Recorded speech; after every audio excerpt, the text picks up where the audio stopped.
At our family meeting, my parents said they were putting Grandpa's estate into a trust to pay off my brother's $390,000 debt.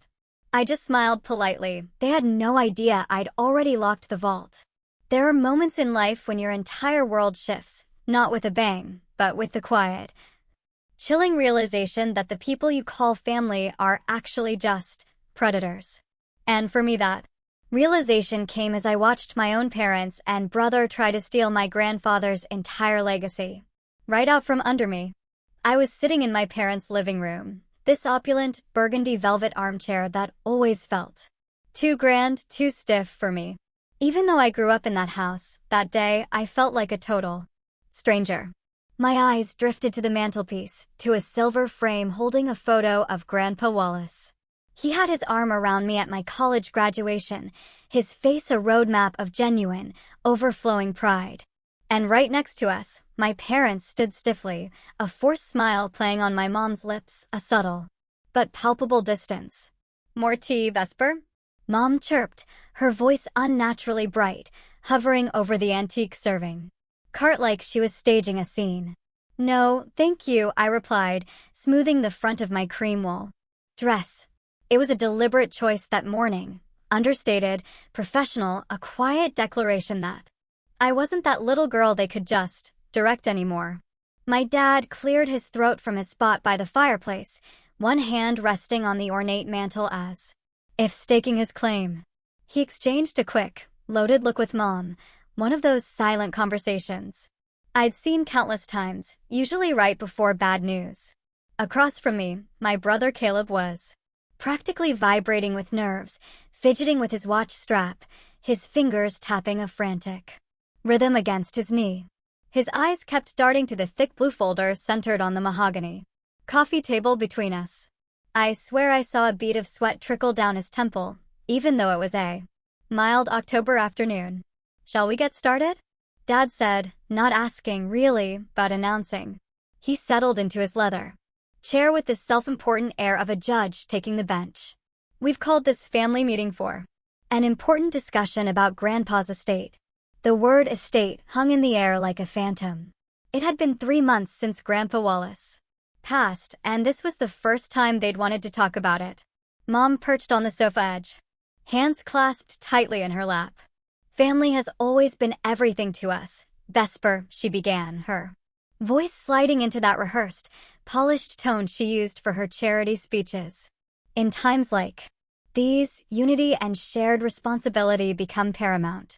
I couldn't help but notice the brand new diamond tennis bracelet glinting on her wrist. Curious timing for such an acquisition, especially after all their talk about financial strain. "The thing is," Caleb interjected, his voice cracking, "I'm in trouble." "Serious trouble? What kind of trouble?" I asked, keeping my voice utterly level, despite the prickle of unease starting to spread through me. He ran his hands through his hair, agitated. "I owe some people money. Gambling debts. $390,000. The number landed like a physical blow, not a round, big figure, but precise, calculated, horrifyingly real. "These aren't casino people," he continued, eyes downcast. "They're not exactly patient about repayment." Dad slid the blue folder toward me. "We've created a solution. A new family-managed trust. It would consolidate Grandpa's assets temporarily, just until we get Caleb clear of this situation." My hand didn't move. Instead, I was suddenly 11 again, back in Grandpa's study, learning chess. On that inlaid wooden board that had belonged to his father. "Always think 3 moves ahead, Vesper," he'd said, his blue eyes twinkling as I contemplated my knight. In chess, as in life, the obvious move isn't always the wisest. I looked at their faces now, Dad's forced confidence, Mom's practiced concern, Caleb's desperate, pleading hope. And I saw the trap. I recognized the manipulation as clearly as if they'd drawn me a map. "I'll need time to review these documents," I said, my calm voice belying the alarm bells clanging inside me. Dad frowned. "There isn't much time, Vesper. These people aren't exactly giving Caleb a comfortable deadline." "We've already spoken with the family attorney," Mom added, rising suddenly. "I made your Favorite, chamomile with honey. She returned with a delicate porcelain cup of tea I'd never particularly cared for. Caleb leaned forward, his voice breaking. They threatened me, VS. Said. They know where I live, where I go. One of them mentioned how nice our parents' neighborhood is. I don't know what they might do. I took the folder, but didn't open it. Exactly how would this new trust work? Simple restructuring, Dad replied, a little too quickly. Just temporary control under the family name instead of being divided. For protection. 30 minutes, I said, standing up. I need to make a quick call first. Who could you possibly need to call right now? Mom asked, her pleasant mask finally slipping. My financial advisor, I lied smoothly. I want his perspective on the tax implications. Dad's jaw tightened. This is a family matter, Vesper. Exactly, I said, meeting his gaze. And I want to make sure I'm making the right decision for our family. I walked with measured steps toward Grandpa's study, feeling their eyes burning into my back. Once inside, I closed the heavy oak door and leaned against it, allowing myself one deep, steadying breath. The study was exactly as Grandpa had left it, leather-bound books lining the walls, the faint, comforting scent of pipe tobacco still lingering after all these months. I moved his desk, my fingers tracing the worn edge where he sat for countless hours. I pulled out my phone and typed a quick text to Gloria, my lawyer. They're making their move. The response came almost immediately. Asterisk trust is secure. Proceed as planned. Asterisk a wave of cool relief washed over me. I tucked my slim portfolio under my arm, the one containing every document Gloria and I had prepared over the last 3 months. I touched Grandpa's chest set briefly, grateful for the foresight he'd taught me. I straightened my shoulders and returned to the living room, where my family waited with thinly veiled impatience, completely unaware that I'd been anticipating this ambush since the day of the funeral. And I was already 3 moves ahead. You see, 3 months earlier, on the day of Grandpa's funeral, I stood in the back garden of my childhood home, watching mourners drift across the manicured lawn. The black dress I'd chosen felt impossibly tight around my throat. Through the study window, I caught a flash of movement. Caleb hunched over Grandpa's antique desk, sliding something into his jacket pocket. He wasn't grief-stricken. He was purposeful. I slipped away from a cluster of distant relatives there. Platitudes about better places and long lives well lived evaporating behind me. Inside the cool darkness of the house, voices carried from the kitchen. Accessing those Vermont properties should be straightforward, Dad said. Wallace always kept immaculate records. Mom's voice dropped to a whisper. Douglas, not today. People might hear. 3 weeks, Miriam. Dad pressed, ignoring her. We need to move within 3 weeks while everyone still expects us to be sorting his affairs. The lakeside cabin alone could clear most of our debt. I froze, my hand on the banister. It wasn't the grief of loss I was hearing, but the cold, hard calculation of gain. The quiet click of numbers being tallied while Grandpa's body was barely cold. My phone buzzed in my clutch, a text from work offering condolences. I stared at the screen, remembering Grandpa's last words to me, his hand gripping mine with surprising strength as monitors beeped around us. Protect what matters, Vesper. Not everyone understands value. At the time, I thought he meant his collection of vintage mechanical instruments, his passion since retiring from watchmaking. Now, clarity washed over me like ice water. He knew. He had always known. 2 days later, I sat across from Gloria Martinez at a corner table in Cabot and Sons Coffee House. Far from my parents' social circle. Gloria's charcoal suit and direct gaze spoke of competence, without the pretense that characterized my parents' legal team. So, you suspect your family will attempt to liquidate your grandfather's estate quickly? She tapped her pen against her leather portfolio. No flashy accessories, just a simple gold band on her right hand.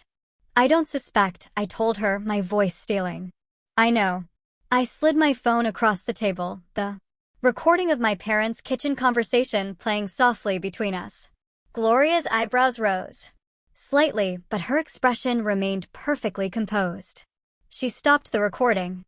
"I've seen this before," she said, her voice matter-of-fact rather than sympathetic.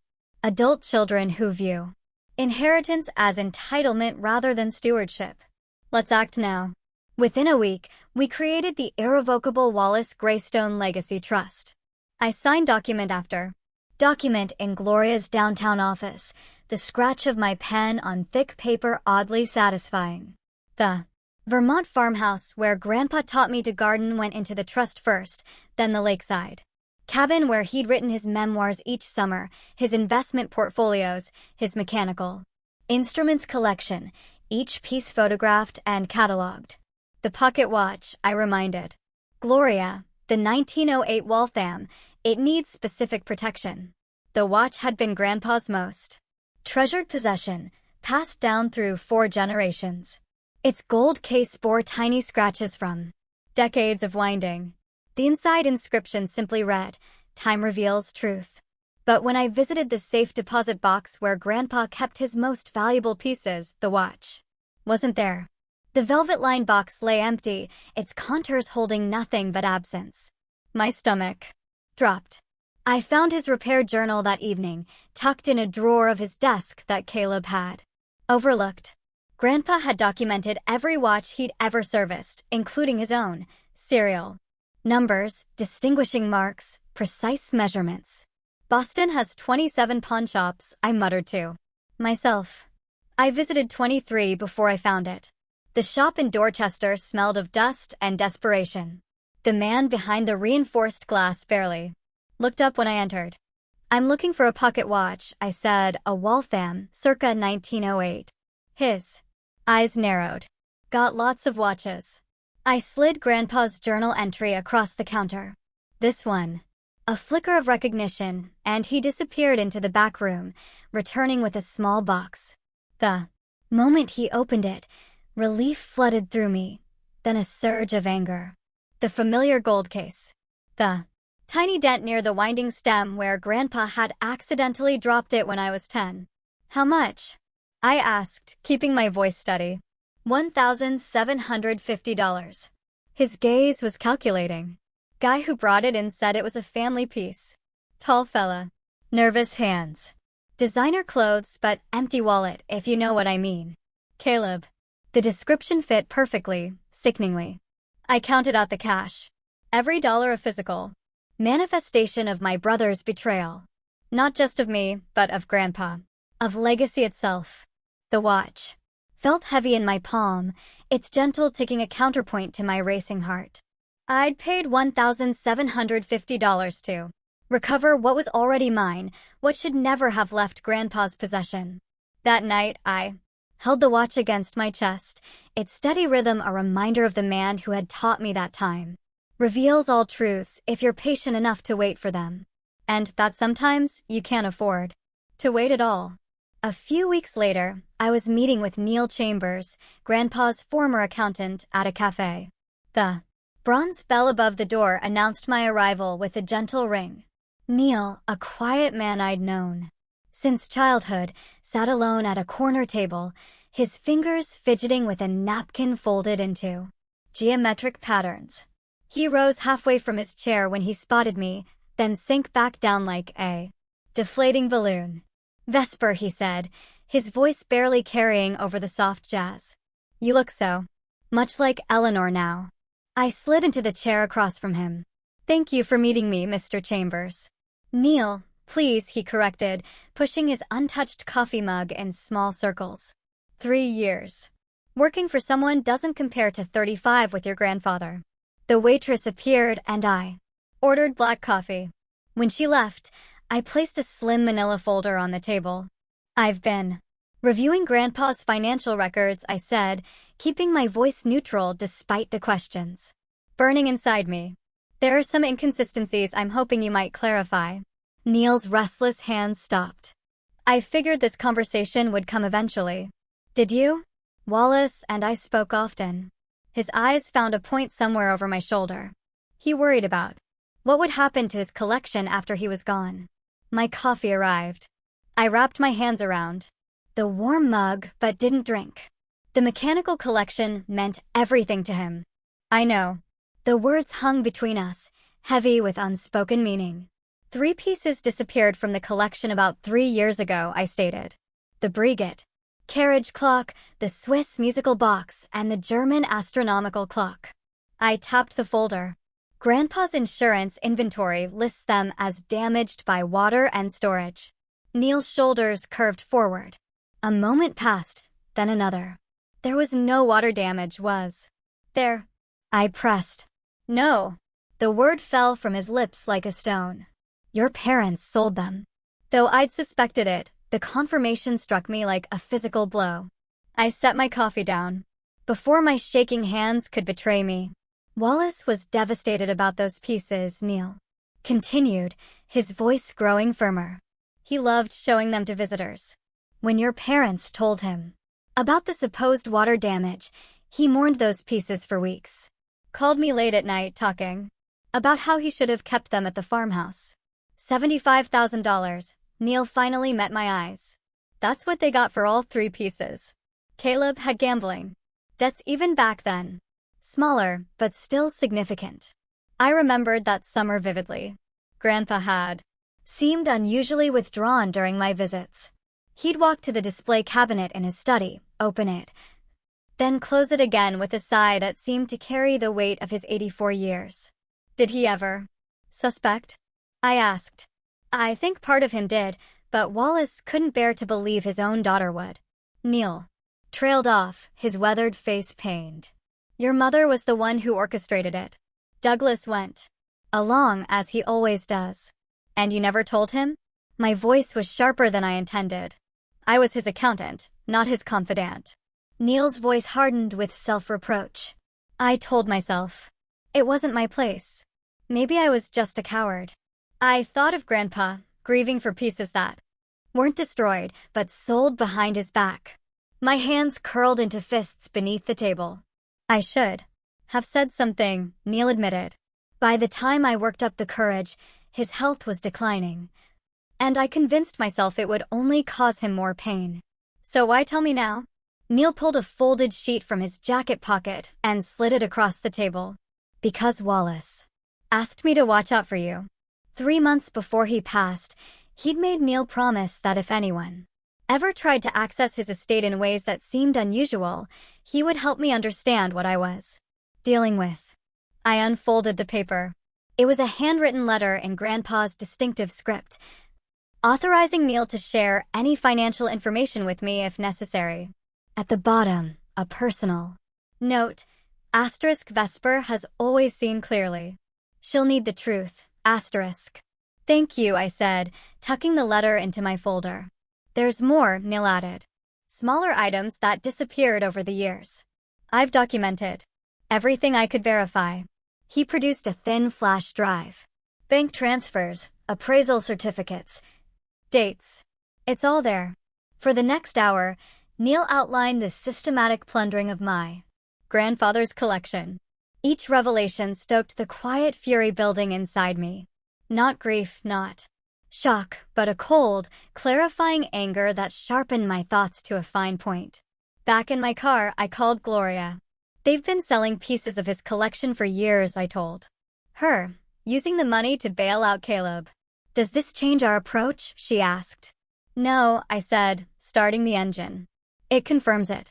I need you to help me document everything. Irrefutable evidence of their actions, organized chronologically. I'll clear my schedule. For the next 2 weeks, I became a financial archaeologist, excavating the truth layer by layer.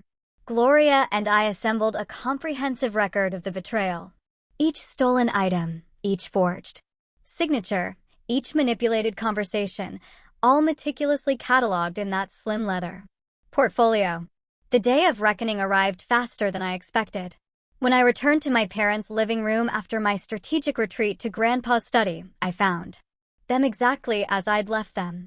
Dad standing imperiously by the fireplace, Mom perched on the edge of the sofa, Caleb slouched in defeat. Have you made your decision? My father asked, impatience crackling through his practiced composure. I placed my leather portfolio on the coffee table beside their thick blue folder.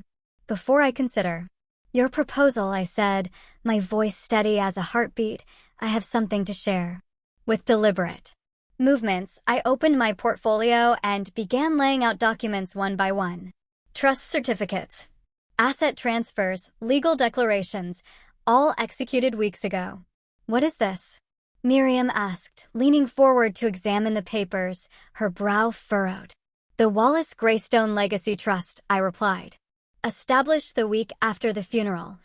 Irrevocable and secure. Caleb frowned. I don't understand. It means, I said, placing the final document on the table, that the assets are already protected. From you. The color drained from my father's face as comprehension dawned. For the first time in my life, I'd moved 3 steps ahead of him, just as Grandpa taught me. The words hung in the air for 3 heartbeats before Dad exploded. This is outrageous. He hurled the documents across the coffee table. You had no right. We'll contest this immediately. You've stolen what rightfully belongs to this family. His face reddened to a dangerous shade as he stood, looming over the table. Mom dissolved into tears, her shoulders shaking as she buried her face in her hands. How could you do this to us? She sobbed. Your own family. Caleb sat frozen, mouth slightly open, looking like a child who'd just been told Santa wasn't real. But what about my situation? He pleaded, his voice cracking. These people will hurt me, Vesper. They'll hurt all of us. I remained seated, hands folded calmly in my lap. The storm raged around me, but I'd anchored myself to something stronger than their fury, truth. Your gambling debts are not my responsibility. Caleb, my voice stayed level despite the chaos. Nor are they Grandpa's. You ungrateful little. Dad started, but I cut him off. Please sit down, Dad. Something in my tone made him hesitate. He sank back into his chair, still glaring. I reached into my portfolio again and removed a small envelope. From it, I produced a pawn ticket and placed it gently on the table. This is from Harmon's pawn shop in Dorchester. I found it 3 weeks after Grandpa's funeral. I looked directly at Caleb. They had Grandpa's 1908 pocket watch. The shopkeeper described you perfectly. Caleb's face crumpled. I was going to buy it back, I swear. With what money? I asked, a hint of steel in my voice. The same money you're now claiming to need for these mysterious gambling debts. I shook my head. I paid $1,750 to recover it. A family heirloom that's been in our family for 4 generations. Mom's crying stopped abruptly. Caleb, you didn't. But his guilty face told her everything. I continued, removing another document. I also spoke with Neil Chambers last month. Dad's head snapped up at the name of their former accountant. Neil had quite a story to tell about the mechanical collection that was supposedly damaged in storage 3 years ago. I glanced around the room, taking in their stricken expressions. Grandpa mourned those pieces for months. But they weren't damaged, were they? They were sold for $75,000. That's a lie. Dad sputtered, but his eyes betrayed him. Neil kept records of everything, I corrected. The sale, the wire transfer to an offshore account, and the subsequent cash withdrawals that coincidentally matched Caleb's previous gambling debt. You've been spying on us, Mom accused, her voice brittle with indignation. I've been uncovering the truth, I corrected, leaning forward. I know everything. Every lie, every theft. Dad straightened, attempting to regain control. We'll contest this trust. You can't just. Please do, I said, gathering my documents with deliberate slowness. Discovery will be fascinating. Financial fraud, elder exploitation, tax evasion. The court records would be public, of course. The threat landed exactly as intended. Dad's mouth opened, then closed. Mom's hand flew to her throat. You wouldn't, she whispered. I'm not the one who stole from a dying man, I answered softly. I'm not the one who planned to use his life's work to bail out a gambling addict. Again. Caleb flinched as if struck. I stood, tucking my portfolio under my arm. The room felt smaller now, compressed by decades of lies. Finally exposed to light. Grandpa deserved better, I said, looking at each of them in turn. He trusted you. I walked to the door, my footsteps echoing on the hardwood floor. No one spoke. No one moved. They remained frozen in the wreckage of their collapsed scheme. As I closed the door behind me, I felt the weight of inheritance, not of money or property, but of truth and principle. It was heavier than I expected, but I stood straighter beneath it. Grandpa would be proud. 3 days later, Gloria called. They contacted Prescott, she said. Alan Prescott, family law, and estate litigation. My parents were already lawyering up. But Gloria's voice was calm. Prescott called me this morning, professional courtesy. He advised them to accept your terms. And? I asked, my heart thrumming. They've agreed. Her voice softened.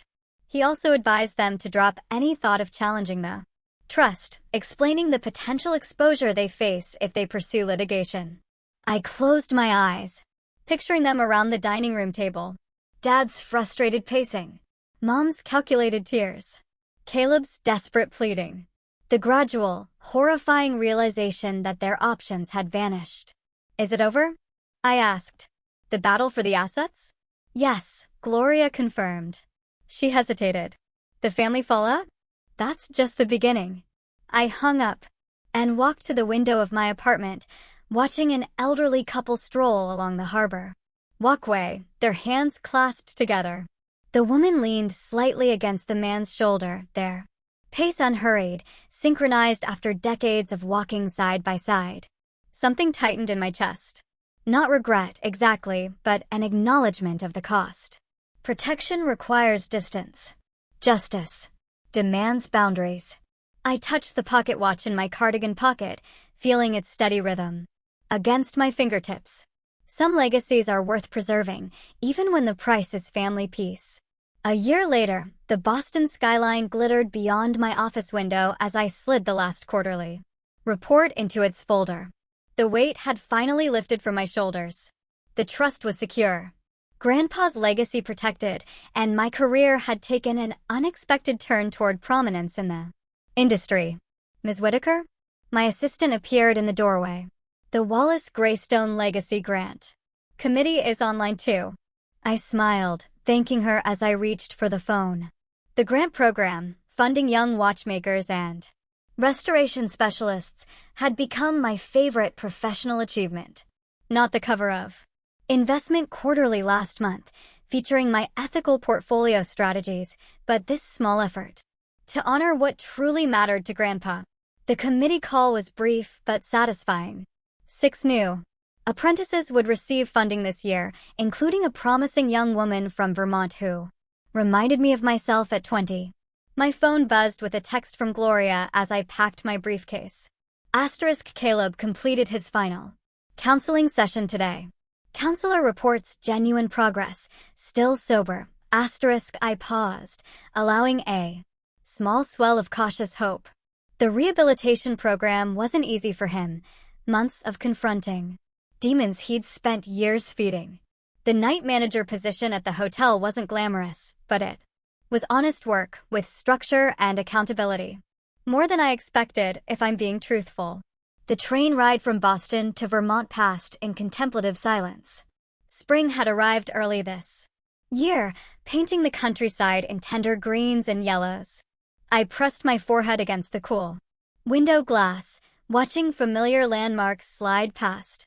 Mom and Dad had settled into their condo near Hartford, downsized from the sprawling house where pretense mattered more than truth. The financial counseling sessions were humbling for them, particularly for Dad, whose pride took the hardest hit. We speak monthly now, brief conversations, carefully navigating the broken trust between us. Not forgiveness, not yet, but perhaps something like understanding. Next week, Saturday. The caretaker's truck wasn't in the drive when I arrived at the farmhouse just as well. I needed this first visit alone.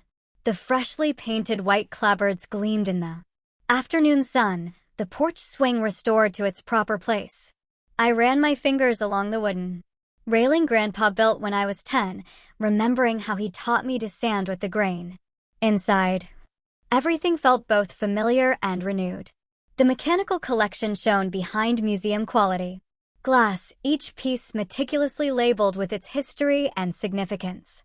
No more hidden in storage. Or secretly sold off. The estate manager had even arranged weekend tours for local school children. And collectors, just as Grandpa would have wanted. I made my way to his study, now a small reading room with his books lining the walls. From my pocket, I withdrew the 1908 pocket watch, its gold case catching the sunlight streaming through the windows. The mechanism ticked steadily, perfect time, just as he insisted. I remembered finding it. In that pawn shop, the sick feeling when I realized Caleb had stolen it before Grandpa was even buried. Settling into the porch swing as evening approached, I held the watch in my palm. Beyond the rolling fields, the sun sank toward the mountains, painting the sky in amber and rose. A family of deer emerged from the tree line, moving unhurriedly across the meadow where Grandpa and I once planted heirloom tomatoes. The value was never in the things I whispered, remembering his words. It was in the knowing what matters. What matters is integrity, standing firm when it would be easier to bend, the courage to protect what's right, even when you stand alone. The legacy wasn't the properties or the investments or even this beautiful timepiece.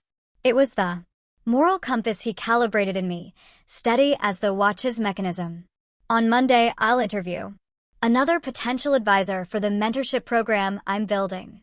Young professionals who understand that ethics and finance aren't separate realms, but a single ecosystem of trust. As darkness settled over the valley, I closed the watch with a soft click. My new family isn't bound by blood, but by shared values. Gloria, my colleagues at Meridian who've become friends, the craftspeople maintaining these properties, the students receiving scholarships in his name. Think. You, Grandpa, I murmured, smiling as the first stars appeared above the Vermont hills. The pocket watch rested against my heart, keeping perfect time.